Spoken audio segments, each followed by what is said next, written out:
Hello friends, मेरा नाम है उत्कर्ष श्रीवास्तव और मैं आप सभी लोगों का हार्दिक स्वागत करता हूं आपके चैनल हक्कानी रिएक्शन में। दोस्तों, आज हम लोग रिएक्शन देने जा रहे हैं एक ऐसी वीडियो पर जो कि काफ़ी कंट्रोवर्शियल इस टाइम चल रहा है। दोस्तों, अरविंद अरोड़ा सर ने बनाया है वीडियो जिसका टॉपिक उन्होंने दिया है कि राठी और राशिद यानी ध्रुव राठी इस टाइम जो एंटी बीजेपी का नाम लेकर के आगे बढ़ रहे हैं, एंटी बीजेपी का एक तरह का देखा जाए तो प्रोपेगेंडा फैला रहे हैं कि उनको सिर्फ और सिर्फ बीजेपी में ही खराबी नज़र आती है, बाकी और किसी पार्टी में खराबियां नज़र नहीं आती हैं। यहाँ तक कि इनको बीजेपी में इतनी खराबी नज़र आती है कि ये लोग जो ध्रुव राठी हैं ये बोल देते हैं खुले शब्दों में कि इनके आने के बाद डिक्टेटरशिप आ जाएगी। तो दोस्तों, आइए जानते हैं कि अरविंद अरोड़ा सर ने क्या एक्सप्लेन किया है इस बारे में कि ये राठी है, ध्रुव राठी है कि राशिद है, क्या है इनका रियल फेस और expose by Arvind Arora sir. दोस्तों, आइए जानते हैं कि क्या एक्सपोज है और वीडियो शुरू करते हैं बिना किसी देरी के। आइए दोस्तों, शुरू करते हैं वीडियो। भारत की राजनीति का सबसे बड़ा खुलासा करने जा रहा हूं इस वीडियो में, इसलिए इस वीडियो को पूरा देखिएगा। मैं राठी का बहुत बड़ा फैन हो गया। हाँ, वो सही कह रहा है कि व्हाट्सएप के जरिए भारत के चुनावों को प्रभावित करने और भारत के लोकतंत्र को खत्म करने की कोशिश की जा रही है। वो ये भी सही कह रहा है कि इस्लाम के लिए हिंदुओं के मन में दुर्भावना भरी जा रही है। वो ये भी सही कह रहा है कि भारत डिक्टेटरशिप की तरफ बढ़ रहा है और अब भारत के चुनावों को एक ही आदमी कंट्रोल करेगा, लेकिन इसके पीछे नरेंद्र मोदी नहीं है। तो फिर कौन है असली साजिश करता जो ना सिर्फ भारत के चुनावों को हैक करने की कोशिश कर रहा है बल्कि हमारी डेमोक्रेसी के लिए सबसे बड़ा खतरा है? बताऊंगा इस वीडियो में। अब सबसे पहले इस्लाम और कुरान के लिए हिंदुओं के दिमाग में भरी गलत मानसिकता के बारे में बात कर लेते हैं। 25 जुलाई 2016 एक हिंदू अपने ट्विटर हैंडल से ट्वीट करता है और लिखता है कि बीते एक सप्ताह में जर्मनी में 4 टेररिस्ट अटैक हो चुके हैं जो सीधे सीधे इस्लामिक रिफ्यूजीज से रिलेटेड है। आगे वो लिखता है कि ये 10 साल के बच्चे को भी पता है कि इसके पीछे इस्लामिक आइडियोलॉजी काम कर रही है, और फिर कुरान को आउटडेटेड बुक बताता है और कहता है कि कुरान की वजह से लोग मिसगाइड हो रहे हैं। अब मैं आपसे पूछता हूं कि क्या जर्मनी में हुए इस अटैक के लिए पूरी कौम और पूरे इस्लाम को बदनाम करना ठीक है? मेरे मुस्लिम भाइयों, आप बताओ कि क्या ये सही है? और राठी के फैन हिंदू भाइयों, आप भी बताओ कि क्या ये सही है? क्या ये बंदा मुस्लिमों को बदनाम नहीं कर रहा? अब एक अटैक के लिए पूरी मुस्लिम कौम को बदनाम कर देना कहां तक सही है? इसी इस्लामोफोबिया की वजह से मुस्लिम बदनाम होते हैं। क्या इस बंदे को सजा नहीं मिलनी चाहिए, या फिर इसके दिमाग में जिसने ये कीचड़ भरा है उसे सजा नहीं मिलनी चाहिए? मुस्लिम भाइयों, मैं पंजाबी बिल्कुल आपके साथ हूँ, पर ये ट्वीट किया किसने? ये ट्वीट किया है ध्रुव राठी ने। जी हाँ, अब मैं ध्रुव राठी से ये पूछना चाहता हूँ कि ये सोच आप में किसने भरी? बीजेपी ने, या इनके अंधभक्तों की व्हाट्सएप यूनिवर्सिटी ने, या ये सोच आपकी खुद की थी जो आपने अपने ट्वीट में लिखी? हम मजे की बात यह है कि थोड़ी देर बाद ही ये पोस्ट डिलीट कर दी गई। पर क्यों? क्या तब उसे ये एहसास हो गया था कि ये वही सोच है जो बीजेपी के अंधभक्तों की है, या इसके पीछे की वजह इस्लामिक कट्टर सोच का डर है? उसने ये पोस्ट डिलीट डर के मारे किया। कैसे? ये बात मुझे मुस्लिम समाज की बहुत ही बढ़िया लगती है कि वो लोग अपने धर्म के बारे में और कुरान के बारे में कुछ भी गलत नहीं सुन सकते। आई रिस्पेक्ट दैट, और ये होना भी चाहिए। जर्मनी में टेरर अटैक क्या हुआ, उसने सारी इस्लाम और कुरान को ही जिम्मेदार ठहरा दिया, पर फिर उसके बाद क्या हुआ? बस तलवार निकली और उसने सलवार पहन ली। वहां से फतवा जारी हुआ होगा और उसने पोस्ट डिलीट मार दी। और अगर वो ट्वीट राठी डिलीट ना मारता तो वो जर्मनी में भी नहीं रह पाता। जरा ये वीडियो ध्यान से देख लो।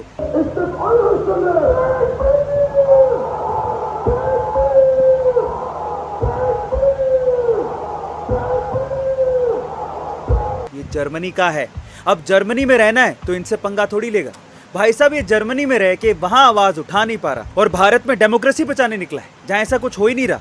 गजब दोगलापंती है। तब से इसे ये समझ में आ गया कि किसी एक गलत काम के लिए पूरी कौम को जिम्मेदार नहीं ठहराया जा सकता। यही राठी ने कल अपनी वीडियो में बोला भी। वेल डन ब्रदर, जो सीखा वो तुझे आज काम आया। पर ये सबक इसको इस्लाम धर्म वाले लोगों ने सिखाया। अब कल इसने जो वीडियो डाली, बुरा मत मानना, वो हिंदू भावनाओं के बिल्कुल खिलाफ थी। उसने अपनी लास्ट वीडियो में भगवा ओढ़ने वाले हिंदुओं को ही छपरी बता दिया, उन्हें ही मांस फेंकने वाला बता दिया, उन्हें कातिल बता दिया और उन्हें रेपिस्ट बता दिया। क्या तुम्हें उसकी खतरा वीडियो देख के ये बिल्कुल भी नहीं लगा कि उससे मुस्लिम हिंदुओं से और ज्यादा नफरत करने लगेगा? हिंदू अपनी ही नजरों में गिरा हुआ महसूस करेगा।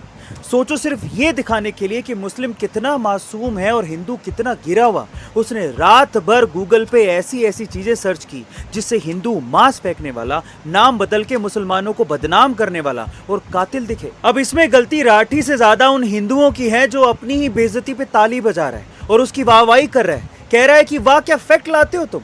इतना हिंदू मुस्लिम तो मोदी जी ने नहीं किया जितना उसने अपनी एक वीडियो में कर दिया। असल में यही है जो हिंदू मुस्लिम कर रहा है। कसम से अगर वो हम पंजाबियों के लिए ऐसा बोलता तो उसके कमेंट भर देते हम, वाह रे हिंदुओं। और अगर अब जाग गए हो तो ऐसे दोगले का साथ छोड़ो, नहीं तो मोदी तो क्या, राम जी भी तुम्हें कभी माफ नहीं करेंगे। कसम से मैं हिंदू नहीं हूं तब भी मुझे इतना गुस्सा आया, पर हिंदू कहां जागने वाले हैं, उन्हें तो इसमें मसीहा दिखता है। खैर, इसी मसीहा की असली सच्चाई आगे सुनो, तुम्हारे होश उड़ जाएंगे। उसने अपनी आखिरी वीडियो में एक और बड़ा झूठ बोला। वो ये कहता है कि उसका नाम राठी नहीं बदरुद्दीन राशिद है। ये पोस्ट बीजेपी ने वायरल करवाया। मेरा नाम ध्रुव राठी नहीं है, मेरा असली नाम है बदरू रशीद। जो भी बीजेपी के खिलाफ बोलने की कोशिश करता है उसे किसी न किसी तरीके से मुसलमान बना दो। एक और बेबुनियाद आरोप, और इसके सबूत मैं आपको दिखाता हूँ। दिल्ली हाई कोर्ट में सरकार खुद व्हाट्सएप से ये केस लड़ रही है कि व्हाट्सएप पूरी जानकारी दे जो अफवाहों को वायरल करते हैं। पहले कौन है जो झूठी खबर को वायरल करता है, इसकी जानकारी का अधिकार मांगने के लिए सरकार व्हाट्सएप से कानूनी लड़ाई लड़ रही है। अब आप ही बताओ कि जो सरकार व्हाट्सएप से जानकारी मांग रही है ताकि झूठी खबरें ना फैले, वो सरकार इस टुच्चे के लिए झूठी खबरें फैलाएगी। बेवकूफ बनाना बंद करो। हो सकता है कि ये खबर उसने खुद ने फैलाई, क्योंकि ब्रेन वॉश करने वाला सबसे पहले खुद को भी एक विक्टिम बताता है कि भैया देखो, इन्होंने तो मेरे साथ भी ऐसा किया है। यही इनकी स्ट्रैटेजी होती है। ये विक्टिम कार्ड खेल के हिंदुओं की सिंपैथी लेके उन्हें ब्रेन वॉश कर रहा है। अब राठी कहता है कि अगर वो नेहा के लिए आवाज उठाएगा तो वो रुखसाना के लिए भी आवाज उठाएगा। अगर आज मैं जस्टिस की डिमांड करता हूं तो मैं नेहा के लिए भी करता हूं और रुखसाना के लिए भी करता हूं। हिंदू भाइयों, मेरी ये बात नोट कर लेना, वो रुखसाना के लिए तो आवाज उठाएगा लेकिन नेहा के लिए आवाज नहीं उठाएगा। अगर सच में राठी हिंदू है और वो हिंदुओं का भला चाहता है तो सबसे पहले वो जय श्री राम बोले, और जैसे अल्लाह अकबर अल्लाह के लिए उसने बोला, अल्लाह अकबर का मतलब है गॉड इज ग्रेट। एक बहुत अच्छी चीज है इसे कहना। वैसे ही वीडियो में आके बोले कि जय श्री राम भी भगवान का नाम है और ये कोई सांप्रदायिक नारा नहीं है। जाके पहले संदेश काली में हिंदू महिलाओं के साथ जो हुआ उसके बारे में वीडियो बनाए और डिटेल में बताए टीएमसी के एंटी हिंदू कारनामों के बारे में। जाओ जाके पहले उस स्टालिन के खिलाफ वीडियो बनाओ जिसने हमारे सनातन धर्म को डेंगू मलेरिया कह दिया था और उसे मिटाने की बात कह दी थी। पहले उससे माफी मंगवा के दिखाओ। जाओ जाके पहले उस पे वीडियो बनाओ जो पालघर में हिंदू साधुओं के साथ हुआ था और कांग्रेस गठबंधन वाले ठाकरे को माफी मांगने को कहो। जाओ जाके पहले दिग्विजय सिंह के खिलाफ वीडियो बनाओ जिसने हिंदू धर्म को फ्रॉड और आतंकवाद कह दिया था। जाओ जाके पहले अरविंद केजरीवाल के खिलाफ वीडियो बनाओ जिसने भारत की आर्मी और सर्जिकल स्ट्राइक पर सवाल उठा दिए थे। और अगर सच में तुम हिंदुओं की परवाह करते हो तो सबसे पहले उस कांग्रेस से माफी मंगवाओ जिसने कार सेवकों पर गोलियां चलवा दी थी। उस कांग्रेस के बारे में बताओ जिसने गो हत्या के खिलाफ आंदोलन कर रहे साधुओं पर गोलियां चलवा दी थी। उस कांग्रेस से माफी मंगवाओ जिसने राम सेतु को काल्पनिक बताया था और दंगे होने पर सिर्फ हिंदू ही दोषी होगा ये कानून बनाया था। अगर सच में तुझे हिंदुओं की चिंता होती तो तूने कांग्रेस काल में हैदराबाद के भैरवपल्ली और कश्मीर के पंडितों के साथ हुए नरसंहार के बारे में वीडियो जरूर बनाया होता। इसीलिए हिंदू होने का ढोंग मत कर। अब आते हैं राठी भाई के अगले आरोप पे। क्या व्हाट्सएप के जरिए भारत के चुनावों को प्रभावित करने की कोशिश की जा रही? मैं राठी भाई के इस आरोप से बिल्कुल सहमत हूँ और ये भी कि हम सिर्फ एक व्यक्ति की डिक्टेटरशिप में फंसने वाले हैं और आने वाले वक्त में वही व्यक्ति डिसाइड करेगा कि भारत में क्या होगा और क्या नहीं। पर वो कौन है? क्या वो नरेंद्र मोदी है या फिर कोई और? बड़ा अच्छा लगता है ये देख के कि जर्मनी में बैठे एक हिंदू को भारत की इतनी चिंता है और इसके लिए उसने अपना पूरा करियर दांव पर लगा दिया। जैसा कि वो कहता है, उसका कहना है कि सूरत में बीजेपी बिना लड़े ही चुनाव जीत गई। इससे बड़ी लोकतंत्र की हत्या हो ही नहीं सकती। सूरत की लोकसभा सीट पर क्या हुआ? कांग्रेस के कैंडिडेट को डिस्क्वालीफाई कर दिया गया और वहां बाकी 8 कैंडिडेट्स ने किसी न किसी बहाने से विड्रॉ कर लिया। यानी कि इलेक्शन होने से पहले ही बीजेपी ने ये सीट जीत ली। आज सूरत में चुनाव नहीं हुए हैं और आने वाले वक्त में तो भारत में ही चुनाव नहीं होंगे। सूरत के लोगों से लोकतांत्रिक हक छीना जा रहा है, डिक्टेटरशिप आ गई है और लोगों का ब्रेन वॉश किया जा रहा है। वाह! पर मुझे तो ब्रेन वॉश करने की इस साजिश की बू राठी से आ रही है। कैसे? इसके 2016 के YouTube के वीडियो देखो। करप्शन के मामले में तो दोस्तों आपको पता ही होगा कांग्रेस का क्या हाल था। इन 10 सालों में जितना करप्शन हुआ है उतना शायद किसी भी टाइम पे इंडिया की इंडिपेंडेंट हिस्ट्री में किसी और सरकार ने नहीं किया। 2G scam, 3G scam, Adarsh scam, Satyam scam, Coalgate scam, CWG scam, solar scam, cash for vote scam, स्कैमों की गिनती नहीं खत्म होती है। तब ये एंटी कांग्रेस वीडियो भी बनाता था, ये खुद कांग्रेस को घटिया बताता था। शायद तब इसे कांग्रेस भी घटिया लगती थी। पर अब अचानक क्या हुआ कि ये मुस्लिम समेत सभी हिंदुओं को कांग्रेस को वोट करने को कह रहा है, स्पेशली तब जब ये खुद हिंदू है और ये जानता है कि कांग्रेस ने कभी हिंदुओं को अपना समझा ही नहीं। ये हिंदुओं को उस अंधेरे गड्ढे में धक्का क्यों दे रहा है? कांग्रेस हिंदुओं के खिलाफ ऐसे ऐसे कानून बना चुकी है जिससे हिंदू एक गाली बन के रह जाए। 2014 से पहले तक माथे पे टीका लगाना, जय श्री राम का नारा लगाना और भगवा धारण करना सांप्रदायिक माना जाने लगा था। लोग साधु संतों को नीच और ढोंगी की नजर से देखने लगे थे। अब और सुनिए, साल 1950 में कांग्रेस आर्टिकल 25 लाई थी जिसमें धर्म परिवर्तन को मान्यता दे दी गई थी। इससे सबसे ज्यादा नुकसान हिंदुओं को हुआ था क्योंकि हिंदू धर्म के लोगों का ही सबसे अधिक धर्म परिवर्तन करवाया गया था। इतना ही नहीं, पंडित जवाहरलाल नेहरू ने आर्टिकल 28 निकाला जिससे हिंदुओं की धार्मिक शिक्षा का अधिकार ही छीन लिया गया था, लेकिन आर्टिकल 30 के तहत अल्पसंख्यक धार्मिक शिक्षा ले सकते थे। फिर साल 1951 में हिंदू धर्म दान अधिनियम के तहत कांग्रेस ने राज्यों को यह अधिकार दे दिया था कि वो बिना कोई कारण बताए किसी भी मंदिर को अपने नियंत्रण में ले सकती है। इस कानून के लागू होने के बाद आंध्र प्रदेश सरकार ने 34,000 से अधिक मंदिरों को अपने नियंत्रण में ले लिया था। पर यह कानून कांग्रेस ने चर्च और मस्जिदों पे क्यों नहीं लगाया? अब और सुनिए, इंदिरा गांधी के कार्यकाल में साल 1976 में देश में आपातकाल के दौरान संविधान में संशोधन कर दिया गया था जिसमें सेक्युलर शब्द शामिल किया गया था, जिसका मतलब था कि भारत हिंदू देश होने के बावजूद भी हिंदू देश नहीं कहलाया जाएगा। फिर कांग्रेस लाई प्लेसेस ऑफ वर्शिप एक्ट 1991 जिसमें यह था कि अगर किसी हिंदू मंदिर को तोड़ के मस्जिद बना दी गई है तो आप कोर्ट नहीं जा सकते, यानी हिंदू इसके खिलाफ आवाज भी नहीं उठा सकता।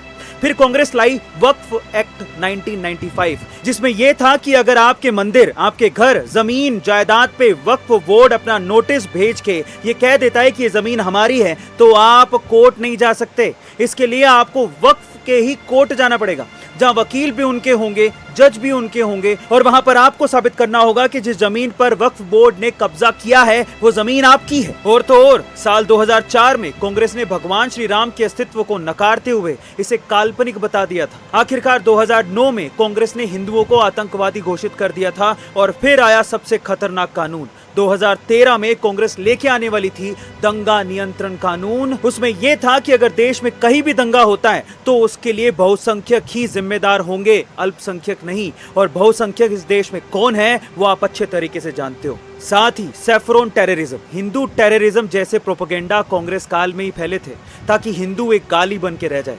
अब आप कहोगे कि ये तो पुरानी बातें हैं, तो कांग्रेस का 2024 का घोषणा पत्र आप निकाल लो। उसमें लिखा है कि बहुसंख्यकवाद देश के लिए खतरा है और हम इसके खिलाफ अल्पसंख्यकों की रक्षा करेंगे। वो अल्पसंख्यक के पर्सनल लॉ को प्रोटेक्ट करेंगे, यानी बाकी सब के लिए अलग कानून और माइनॉरिटीज के लिए अलग कानून। अब यहाँ पर यह बात भी समझने लायक है कि भारत में सिख, पारसी, जैन, बौद्ध और ईसाई मिला के 8 करोड़ हैं, लेकिन उनकी कोई माइनॉरिटी में बात नहीं करता। माइनॉरिटी में कौन आता है? जिनकी जनसंख्या 22 करोड़ से भी ज्यादा है। अब आप में से कुछ लोग कहेंगे कि ये अब थोड़ी होता है, अब कांग्रेस थोड़ी ऐसा करेगी। कांग्रेस ऐसा ही करेगी और कर्नाटका में जीत के बाद तुष्टीकरण की राजनीति उन्होंने फिर से शुरू कर दी। आते ही वक्फ बोर्ड को 100 करोड़, चर्च को 200 करोड़ रुपए, लेकिन हिंदू को क्या मिला? अरे उन्हीं के दिए गए दान पे टैक्स लगा के ये पैसा मंदिरों से वहां पर पहुंचाया जा रहा है। और अभी तो माइनॉरिटीज को ओबीसी का दर्जा देने का बिल भी पेश कर दिया है ताकि सब सुविधाएं मिले माइनॉरिटीज को और हिंदू हाथ मलता रह जाए। भाइयों, ये लिस्ट बहुत लंबी है जिसमें कांग्रेस हिंदू विरोधी एजेंडा चलाती दिख रही है और ये तो ऑन रिकॉर्ड है। पर राठी खुद हिंदू होते हुए भी इसके खिलाफ वीडियो क्यों नहीं बनाता? और खुद हिंदू होते हुए भी हिंदुओं को 2014 के पहले के नर्क में फिर से धक्का क्यों दे रहा है? बात इस्लामिक कट्टरपन से डर की है और डर से पसंद और नापसंद दोनों बदल जाती है। इस्लाम के खिलाफ ट्वीट करके डर लगा तो ट्वीट डिलीट कर दिया और यहाँ इस्लाम सपोर्टिव पार्टी से डर लगा तो पार्टी ही बदल ली। क्योंकि हिंदुओं से कौन डरता है भाई? हिंदुओं से तो कोई डर ही नहीं। क्या ये कभी इतना मुखर होके टीएमसी, आप, डीएमके या एआईएमआईएम के खिलाफ बोलता है जितना ये बीजेपी या मोदी से नफरत करता है? इसका कारण है इस्लाम से डर। बस उस डर से उसकी पसंद बदल चुकी है और इस्लाम का ये डर होना भी चाहिए, बिल्कुल सही है। पर ये डर तो हिंदू धर्म का भी उसे होना चाहिए ताकि वो भगवा ओढ़ने वालों को छपरी ना कह सके, सैफरन गमछा ओढ़े छपरी लोग हमारे इष्ट हनुमान जी पे सवाल ना उठा सके और हिंदुस्तान के प्रधानमंत्री को बेशर्म ना कह सके। अब इस डर से आपका हिंदू भाई आजकल ये बोल रहा है, जरा ध्यान से सुनिएगा, अल्लाहू अकबर का मतलब है गॉड इज ग्रेट। एक बहुत अच्छी चीज है इसे कहना। बड़ी अच्छी बात है, सेक्युलर बन रहा है, पर इस डर के इस बंदे को दो फायदे हैं। पहला, जान बची रहेगी, क्योंकि मोदी के खिलाफ बोलेंगे तो मोदी ज्यादा से ज्यादा क्या कर लेगा, पर इनसे पंगा लेगा तो जान से जाएगा और जर्मनी में भी नहीं रह पाएगा। कैसे, जरा ध्यान से इस खबर को सुनिएगा। ये खबर है अप्रैल 2024 की, जिसकी हेडलाइन है, जर्मनी में इस्लामिक कट्टरपंथियों ने की इस्लामी राज की डिमांड, हैम्बर्ग की सड़कों पर गूंजा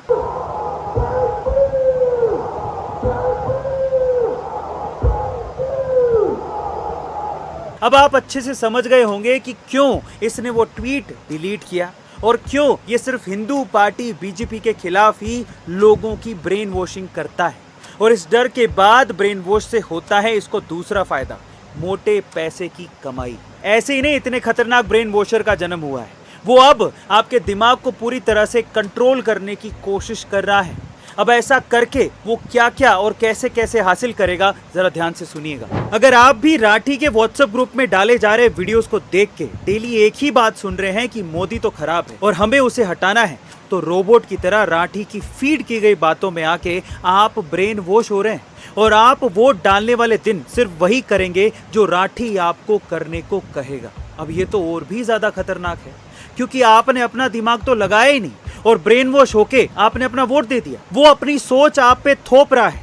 आपको लगेगा कि बटन तो आपने ही दबाई है, पर आपका ब्रेन तो राठी ने पहले से ही सेट कर दिया है कि बीजेपी के खिलाफ वोट डालना है। अब आप ही बताइए कि आपने अपने लोकतांत्रिक अधिकार का उपयोग कहां किया? वो हक तो राठी ने आपसे छीन लिया ब्रेन वॉश करके। अब जरा सोचिए, राठी चाहता है कि मोदी ना आए, उसके लिए उसने सारी ब्रेन वॉशिंग की, और अगर आप वैसा ही करके आए जैसा वो बोल रहा है, तो आप उसे भारत के चुनावों को कंट्रोल करने का पूरा पावर दे रहे हैं। अब जरा सोचिए कि एक जर्मनी में बैठा बंदा भारत के चुनावों की रूपरेखा लिख रहा है। इससे तो वो जब चाहे तब पॉलिटिकल पार्टियों को जर्मनी में बैठा ब्लैकमेल कर सकता है। मेरी ये मांग पूरी करो, नहीं तो मैं सरकार गिरा दूंगा।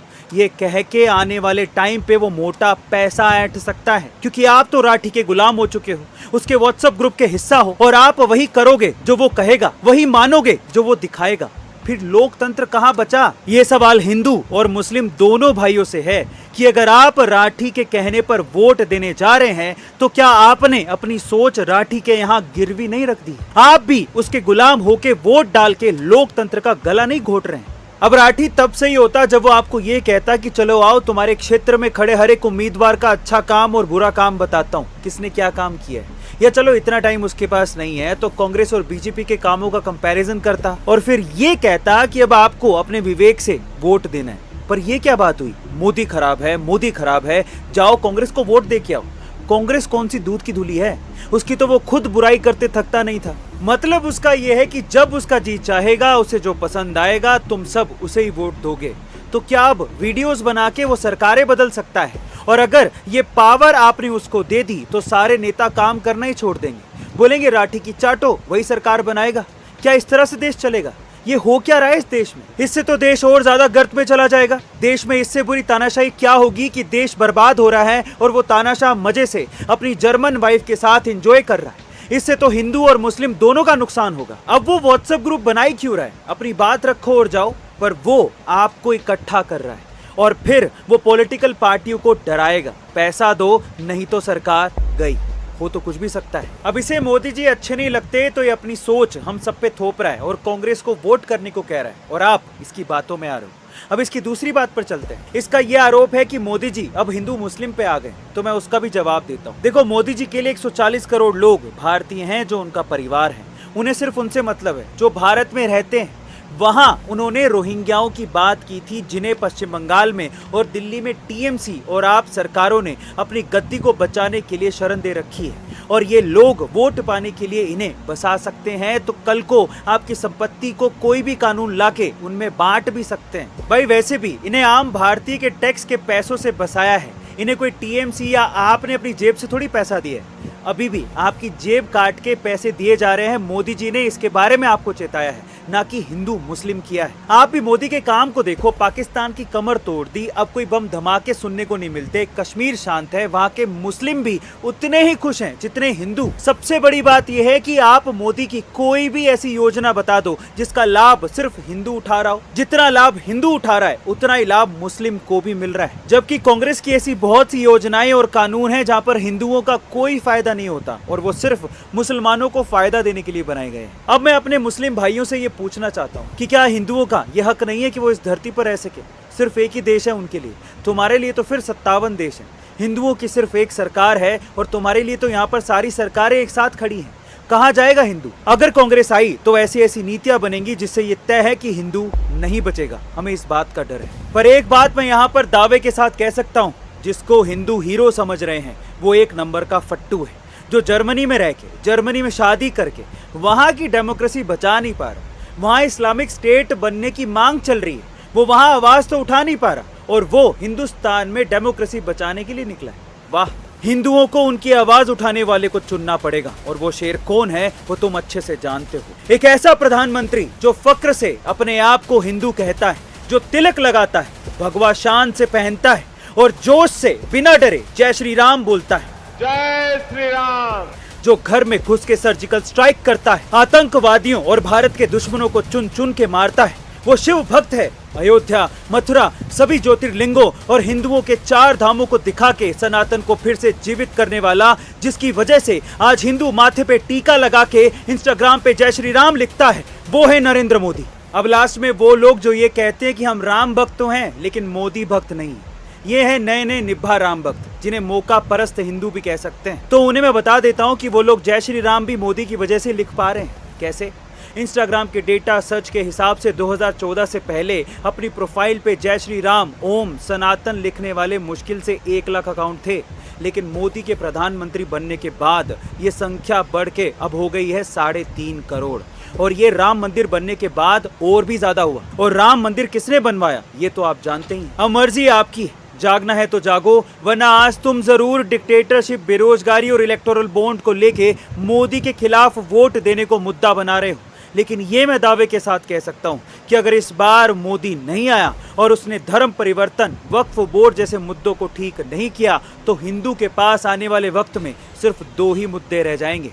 पहला, अपनी जमीन कैसे बचाएं और दूसरा, अपना धर्म कैसे बचाएं। वो लोग गजवाए हिंद का सपना देखे बैठे। आपकी जमीन जायदाद पर वक्फ के कब्जे का खौफ और पंडित, पुरोहित और हिंदू बनिए को हिंदू होने के कारण पलायन करना पड़ जाएगा। ये आपके अस्तित्व का चुनाव है। बचे रहना है तो उसे चुनो जो तुम्हारे हितों की रक्षा करे, नहीं तो जय श्री राम लिखना छोड़ो, बोलने के भी लायक नहीं बचोगे। याद रखना, सर उठा के जीना है तो घरों से बाहर निकलो और उस युग पुरुष के लिए वोट करो जो अपने आगे पीछे कुछ नहीं लेके बैठा।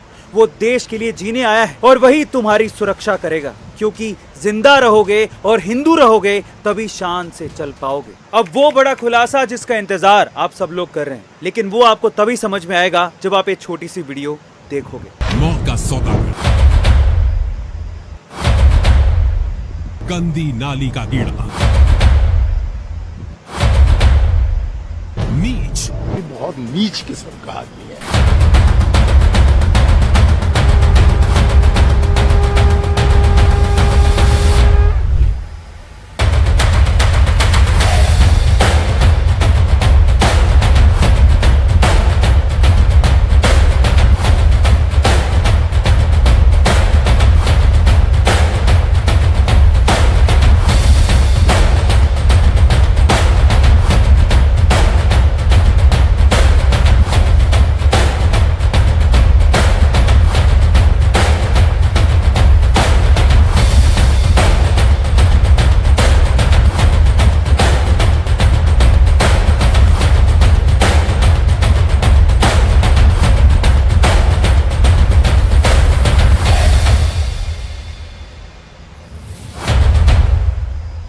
Prime Minister Modi is the boss.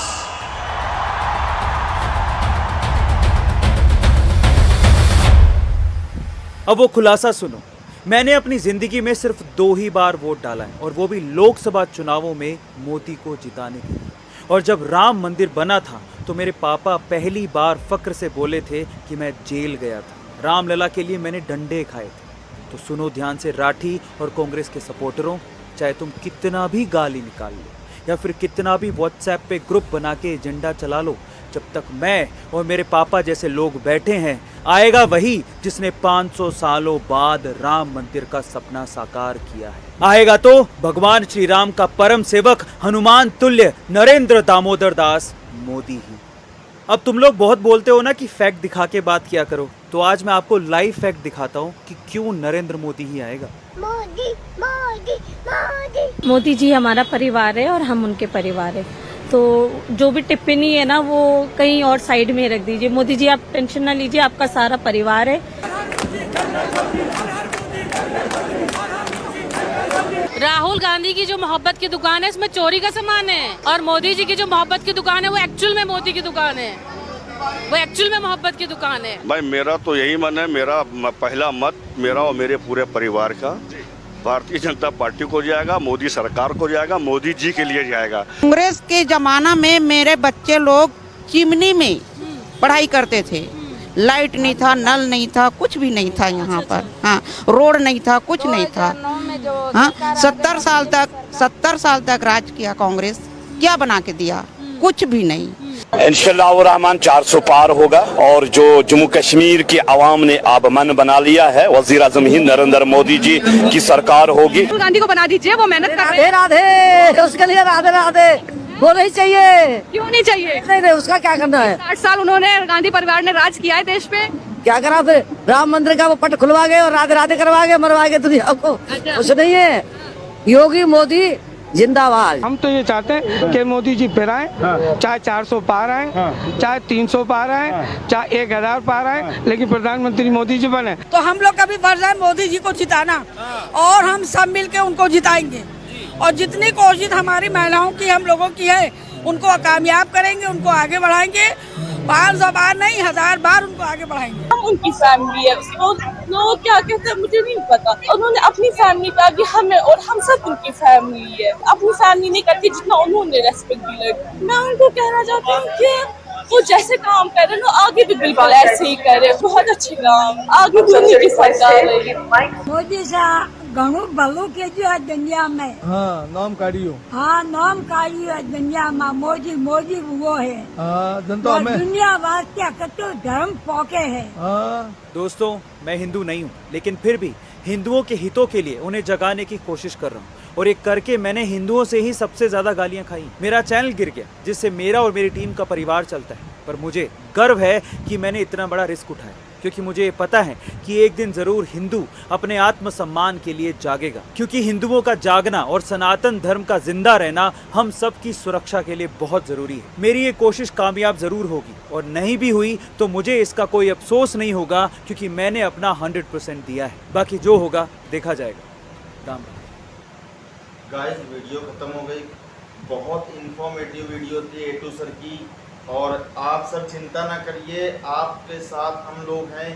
आप सर, अगर आप तक ये वीडियो जाती है तो मैं भी एक हिंदू हूँ, लेकिन मुझे भी ये है कि फैक्ट से बात करिए। और आपने बिल्कुल सही कहा है कि सिर्फ सिक्के का एक पहलू दिखा के आप किसी को सही या गलत साबित नहीं कर सकते हो। आप दोनों पहलू दिखाइए, जैसा कि आपने अभी दोनों पहलू दिखाया। आपने कांग्रेस का पहलू भी दिखाया और बीजेपी का पहलू भी दिखाया, जिसमें से मुझे तो बीजेपी ही ज़्यादा बेटर लग रही है अभी की स्थिति में, क्योंकि राहुल गांधी जैसे लोग अभी देश को चलाने के लायक नहीं है। राहुल गांधी जैसे लोग अगर इनके जैसे लोगों के हाथों में अगर देश चला जाएगा तो ये लोग देश को चलाएंगे कम और बेच ज़्यादा देंगे। तो गाइस, आप बताइए कि आपको बीजेपी को वोट देना चाहिए कि नहीं देना चाहिए, क्योंकि बीजेपी ने क्या कुछ नहीं किया है। मुस्लिम महिलाओं के लिए ट्रिपल तलाक का मुद्दा ख़त्म किया नहीं, आए दिन अगर मन भर गया, कुछ हो गया, बस 3 बार बोल दिया, काम खत्म हो गया। जम्मू कश्मीर को अपने देश का एक परमानेंट हिस्सा बनाया, 370 हटा के आज वहाँ पूरे देश का कानून लागू किया जा रहा है। यूनिफॉर्म सिविल कोड लाने के लिए मोदी जी कह रहे हैं, उसमें क्या बुराई है? यूनिफॉर्म सिविल कोड में जैसे सभी समान अधिकार क्या नहीं होना चाहिए? अल्पसंख्यक हो या बहुसंख्यक हो, कुछ भी हो, क्या सबके लिए समान अधिकार नहीं होना चाहिए? यही है डेमोक्रेसी। दोस्तों अगर डेमोक्रेसी ये में आपको समान अधिकार नहीं मिल सकता है तो क्या तानाशाही में समान अधिकार मिलेगा कि कम्युनिस्ट में समान अधिकार मिलेगा? तो यहाँ पर मैं किसी के विरुद्ध नहीं बोल रहा हूँ, मैं बस ये चाह रहा हूँ कि अल्पसंख्यक को भी यही लगे कि मेरे को पूरा अधिकार दिया जा रहा है, बहुसंख्यक को भी ये लगे कि मुझे पूरा अधिकार दिया जा रहा है। बाकी गाइस मैं पूरी तरह से ए टू सर की बातों से सहमत हूँ, क्योंकि सर ने बिल्कुल फैक्ट के साथ बताया है कि ध्रुव राठी जैसे लोग अपने समाज के लिए एक कीड़ा है कि जो धीरे धीरे करके पूरी फसल को नष्ट करते जा रहे हैं, भ्रष्ट करते जा रहे हैं। इन्होंने सही कहा कि ये एक तरह का प्रोपोगेंडा है कि अपने लोगों को धीरे धीरे करके अपनी आर्मी बढ़ा लो। जब अभी इसने कुछ दिन पहले ही व्हाट्सएप ग्रुप बनाया है, तो मेरे ये एक रिश्तेदार हैं जिन्होंने डाला था, अपने व्हाट्सएप में स्टेटस लगाया था, तो मुझे मालूम पड़ा कि व्हाट्सएप ग्रुप इसने बना लिया, तो वैसे इग्नोर कर दिया। आज मालूम पड़ा कि उसका रियल प्रूफ क्या है कि जब बड़ी संख्या में लोग हो जाएंगे, 2-3 करोड़ लोग हो जाएंगे, तो पॉलिटिकल पार्टीज पे दबाव बना देगा, जो मनचाहा काम कराएगा। जैसे अभी मुझे ये समझ नहीं आ रहा कि एंटी बीजेपी वीडियो बनाओ, आप एंटी हिंदू वीडियो भी बनाओ, लेकिन उसके साथ साथ आप सच्चाई तो दिखाओ। आप कैसे कह सकते हो कि कांग्रेस को वोट दे के आओ? आप ये कह सकते हो कि इस पार्टी ने ये काम अच्छा किया और ये काम बुरा किया। तो गाइस आप लोग